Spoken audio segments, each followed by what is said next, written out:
আসসালামু আলাইকুম। দিলশাদ ফারজানার ইউটিউব চ্যানেলে আপনাদের সবাইকে স্বাগত জানাচ্ছি। আজকের অনেক ঠান্ডা পড়েছে, তো এই ঠান্ডার মধ্যে আপনাদের কয়েকটা রেসিপি দেখাচ্ছি।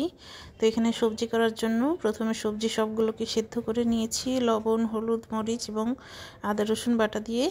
এরপরে আমি তেলে দিচ্ছি। তো তেলে দেওয়ার জন্য এখানে আমি পেঁয়াজ, মরিচ, রসুন ভেজে এর মধ্যে তেজপাতা আর জিরা দিয়েছি, আস্ত জিরা। তো এটাকে সুন্দর করে ভেজে নিয়েছি। আর এর মধ্যে দেখুন একটু আমি রাঁধুনির গুঁড়ো দিলাম। তো সুন্দর করে ভেজে নিয়ে এর মধ্যে আমি তরকারিগুলো ঢেলে দিচ্ছি, সেদ্ধ করে রাখা তরকারি। তো এখানে কিন্তু সব রকমের সবজি আছে, টমেটো, লাউ, পেঁপে, শিম, মিষ্টি কুমড়া, ফুলকপি, তারপরে গাজর, তারপরে সব সবজি আছে। তো এই তো সবজি রান্না হয়ে গেল। এরপরে আমি চলে যাচ্ছি চিংড়ি ভর্তা করতে।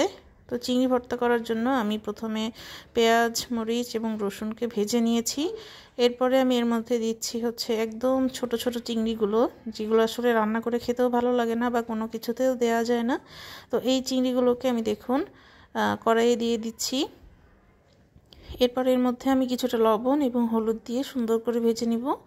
পানি যেন একদম শুকিয়ে যায় এরকম করে আস্তে জালে ভেজে নিব, তাহলে চিংড়িটাও সেদ্ধ হয়ে যাবে। তো এই দেখুন আমি ভাজছি, ভাজতে ভাজতে একদম পানি শুকিয়ে আসলে এটা সিদ্ধ হয়ে যাবে এবং এরপরে এটাকে সুন্দর করে বেটে নিতে হবে।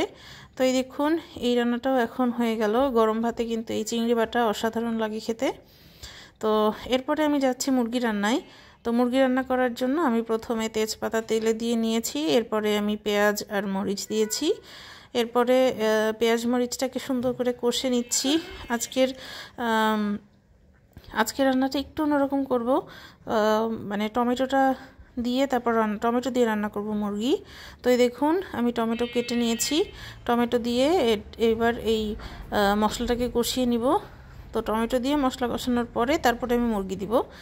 এই দেখুন আদা রসুন বাটা দিয়ে দিচ্ছি। তারপরে এর মধ্যে আমি আস্তে আস্তে সকল মশলাগুলো দিয়ে দিব। হলুদের গুঁড়া, মরিচের গুঁড়া, ধনিয়ার গুঁড়া এবং লবণ। তো সব জিনিস দিয়ে সুন্দর করে মশলাটাকে কষিয়ে টমেটোটাকে একদম প্রায় গলা গলা হয়ে আসা পর্যন্ত অপেক্ষা করব এবং মশলাটা যেন তেলে আসে সেই পর্যন্ত অপেক্ষা করে এর মধ্যে আমি মাংস এবং ধুয়ে রাখা আলু সব দিয়ে সুন্দর করে মশলাটাকে কষিয়ে নিব। এই দেখুন এটা সোনালী মুরগি ছিল।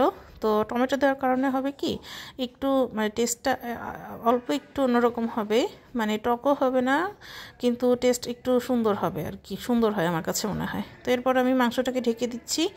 ঢেকে দেওয়ার পরে মাংসটা সেদ্ধ হয়ে আসলে মানে ওই অল্প পানিতেই সেদ্ধ হয়ে আসবে। এই দেখুন পানি বের হয়েছে কত। তো এটাকে আমি সুন্দর করে কষিয়ে নিচ্ছি, নাড়াচাড়া করে কষিয়ে এর মধ্যে আমি পানি দিয়ে দিব। তো মশলা আসলে কষানোর মধ্যেই সব আর কি। তো দেখুন টমেটো কিন্তু একদম গলে গিয়েছে, দেখা যাচ্ছে না। এর মধ্যে আমি এবার পানিটাকে আরেকটু শুকানোর জন্য আরেকটু ঢেকে দিলাম। তো এই তো হয়ে গেল, পানি শুকিয়ে গেছে। এবার আমি নাড়াচাড়া করে এর মধ্যে পানি দিব। তো কথা বলতে বলতে আপনাদের কাছে এই পর্যায়ে একটা লাইক এবং সাবস্ক্রাইব চেয়ে নিচ্ছি। আমার চ্যানেলটাকে সামনে এগিয়ে নিয়ে যাওয়ার জন্য আপনারা অবশ্যই লাইক সাবস্ক্রাইব করে পাশে থাকবেন। তো এই দেখুন পানি দিয়ে নিলাম।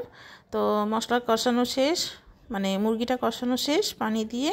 এবার সুন্দর করে বলক আসা পর্যন্ত অপেক্ষা করব। মাংসটা সেদ্ধ হয়ে এলে এর মধ্যে আমি দিয়ে দিব গরম মশলার গুঁড়া। তো গরম মশলা বাটাও অনেকে দেয়, তো গরম মশলা গুঁড়া করে রেখেছি যেন বারবার ব্যবহার করা যায় আর কি। তো এই দেখুন আজকের মতো রান্নাবান্না শেষ। তো আগামী ভিডিও দেখার জন্য আমন্ত্রণ জানিয়ে আজকের মতো বিদায় নিচ্ছি। আল্লাহ হাফেজ।